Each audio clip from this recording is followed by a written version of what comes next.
बारामती लोकसभेची मतमोजणी जी आहे ती आज सुरू आहे. काही फेऱ्या मोजून झालेल्या आहेत. त्यामध्ये सुप्रिया सुळेंनी जवळपास 20,000 पेक्षा अधिकची आघाडी घेतलेली आहे.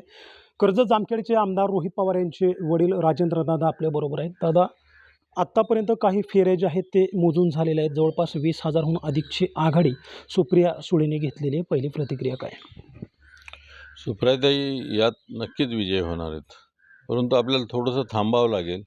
ह्या बाकीच्या फेऱ्या बघितल्यानंतर निश्चित आपल्याला किती मतदानाने जादा मतदानाने ते निवडून येणार आहेत ते आपल्याला समजेल. आत्तापर्यंतचं जर लीड पाहिलं किंवा आत्तापर्यंतच्या फेऱ्यांचं हे सगळं गणित पाहिलं तर उर्वरित फेऱ्यांमध्ये असाच ग्रोथ राहील, काय वाटतं? मला असं वाटतं की 50,000च्या पुढं सुप्रियाताई निवडून यायला पाहिजेत असं अपेक्षा आहे. दादा, आत्तापर्यंतचं जर हे सर्व गणित पाहिलं तर अजित पवारांच्या गटाला अक्षरशः खातंसुद्धा उघडता आलं नाही आहे. कसं बघता? अजून मला वाटतं एक तटकरेंची थोडीशी घासून चाललेली दिसते आणि यातून आपण असं मला वाटतं असं आपण सामान्य माणसांनी समजून घ्यावं की लोकांना या पद्धतीचं राजकारण आवडत नाही.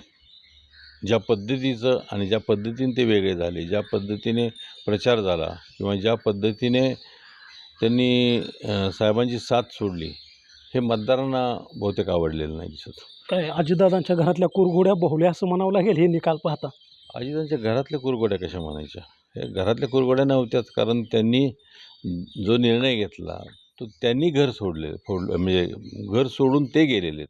बाकीचे त्याच जागेवर आहेत, त्यामुळे कुरघोड्या म्हणता येणार नाहीत. भारतीय जनता पार्टीनं या निवडणुकीमध्ये 400 पारचा नारा दिला होता. मात्र महाराष्ट्रामध्ये जर परिस्थिती बघितली तर सुपडा साफ झाला अशी परिस्थिती आत्ताच्या घडीला तरी दिसते. कसं बघता? महाराष्ट्र हा कुठल्याही एका लाटेवर जाणारा हे राष्ट्र नाही आहे. आत्तापर्यंत तुम्ही जर अनुभव बघितला तर कुठल्या भावनेच्या लाटेवर, जसं दक्षिणेकडची राज्य बऱ्याच वेळा भावनेच्या लाटेवर जातात, उत्तरेची काही धार्मिक लाटेवर जातात, तसं महाराष्ट्र नसतं. महाराष्ट्र हा विचार करतो. मागच्या वेळी त्यांनी मागच्या एक टर्मला त्यांनी ठीक आहे, मोदींना आपण संधी दिली पाहिजे म्हणून त्यांनी त्या पद्धतीने संधी दिली. पण दुसऱ्यांदा त्यांनी बघितलं आणि मग त्यांच्या लक्षात आलं की जे महाराष्ट्रातला जो खेळ चालला आहे आणि जो दिल्लीचा जे इन्फ्लुअन्स आहे, मला असं वाटतं की महाराष्ट्रीयन लोकांना कुणी दडपशाही केलेली किंवा त्यांना कुठेतरी चुकीच्या मार्गाने नेलेलं कधी आवडत नाही. आणि मला वाटतं त्याचा हा परिणाम आहे, कारण त्यांना ज्या पद्धतीने त्यांनी राजकारण खेळवलं, नाचवलं किंवा ज्या पद्धतीने वापरले गेले किंवा सत्ता वापरली, पैसा वापरला, फोडाफोडीचं राजकारण वापरलं आणि सामान्य जनतेकडे जे लक्ष द्यायला पाहिजे त्यांच्या प्रश्नांकडं, त्याच्याकडे पूर्ण दुर्लक्ष झाले आणि त्याचा हा महाराष्ट्रातला परिणाम आहे असं मला वाटतं. भारतीय जनता पार्टीनं एक तह केला म्हणल्यासारखं पण केला होता किंवा काही करून बारामतीची जागा जिंकणार. पाठीमागेही तसे प्रयत्न झाले. आता यावेळेसही तसाच प्रयत्न झाला. घरातलाच उमेदवार फोडून मैदानात उभा केला गेला. मात्र आताही भाजपाला यामध्ये यश येताना दिसत नाही. काय वाटतं? आत्तापर्यंत त्यांनी जे काही प्रयत्न केले ते प्रयत्न राजकीय पद्धतीने केले होते. यावेळी जे काही राजकारणातलं अत्यंत शेवटचं जे आपण म्हणतो की कुटील राजकारण, त्या पद्धतीने त्यांनी सगळे खेळ खेळून झाले आणि सगळे खेळ खेळूनही त्यांच्या लक्षात आलं आहे की बारामतीची जनता शून्य आहे, मतदार शून्य आहे. तुम्ही नुसती घरं फोडून आणि घरांनाच एखाद्या घराला ताकद देऊन चालत नाही, कारण जनता योग्य तोच मार्ग स्वीकारत असते. दादा, प्रचाराच्या रंधमाळीत जर बघितले तर अजित पवार असे नेहमी म्हणत होते की भावनिक केलं जाईल. मी एकटा पडलो आहे, सर्व कुटुंब जे आहे ते पवारसाहेबांबरोबर आहे, माझ्याबरोबर कोण नाही, मी एकटा आहे. खरंच ही भावनिकतेच्या लाटमध्ये सुप्रिया सुळेंना मताधिक्य मिळतं आहे की नेमक्या प्रचाराच्या मुद्द्यांवर मिळतं आहे? आता काही प्रमाणात भावना ह्या सगळीकडेच असतात, परंतु अजितांनी जो एक प्रचाराची एक वापरायच्या पद्धतीत अनेक की लोकांना भावनिक करणं, तर त्यासाठी त्यांनी हा शब्द वापरला असेल असं मला वाटतं. परंतु बारामतीतला गेल्या अनेक वर्ष 50 त्यांच्या राजकीय जन्म व्हायच्या आधीपासून बारामतीचा विकास चाललेला आहे. पवारसाहेबांनी विकास केलेला आहे. नुसत्या बारामतीचा नाही, अख्ख्या महाराष्ट्राचा विकास त्यांनी केलेला आहे. त्यामुळे बारामतीची जनता, त्यांना कळतं की विकास काय फक्त एकट्या अजितदादांनी केलेला नाही. या विकासातला अजितदादांनी भर टाकली आणि ते एकत्रितले हे 50 वर्षाचे सर्व प्रयत्न आहेत. आजपर्यंतच्या निवडणुका जर आपण पाहिल्या तर सर्व पवार कुटुंब, तुम्ही सर्व जे भावंड आहेत ते सगळे एकत्रित असायचं आणि एकत्रित प्रचार व्हायचा आणि त्याच मुद्द्यावर तुम्ही निवडणुका जिंकत आला. आता मात्र ही परिस्थिती वेगळी होते. घरातल्या घरातच 2 उमेदवार होते आणि ही परिस्थिती ज्यावेळेस तुम्ही हाताळत होता, काय परिस्थिती?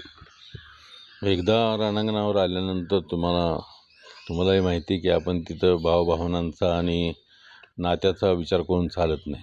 आपल्याला जे योग्य आहे, जो मार्ग आपण स्वीकारलेला आहे, त्याच्याच पाठीशी आपल्याला उभं राहावं लागतं. आणि त्या पद्धतीने आम्ही जे कोण इतर जण होते, अजितदादांचं कुटुंब सोडून, ते आम्ही सर्वजण ठामपणे पवारसाहेबांच्या आणि सुप्रियाताईंच्या पाठीशी आम्ही उभे राहिलो. आणि त्याचप्रमाणे ही सर्व बारामतीची जनता उभी राहिलेली आहे आणि त्याचं हे दृश्य परिणाम आहे. दादा, आता ज्यावेळेस काही फेऱ्यांचे रिझल्ट ज्यावेळेस आपण पाहतोय, त्या रिझल्टला पाहून बारामतीमध्ये जल्लोष सुरू झाला आहे.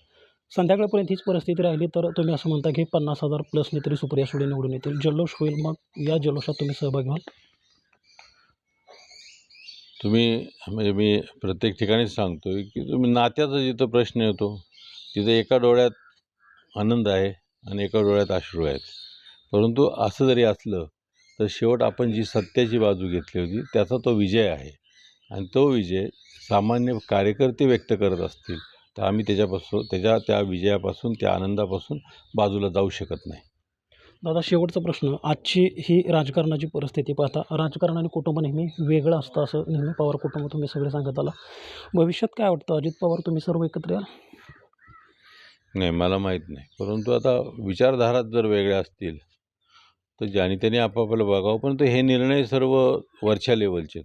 हे माझ्या लेवलचे निर्णय नाही आहेत.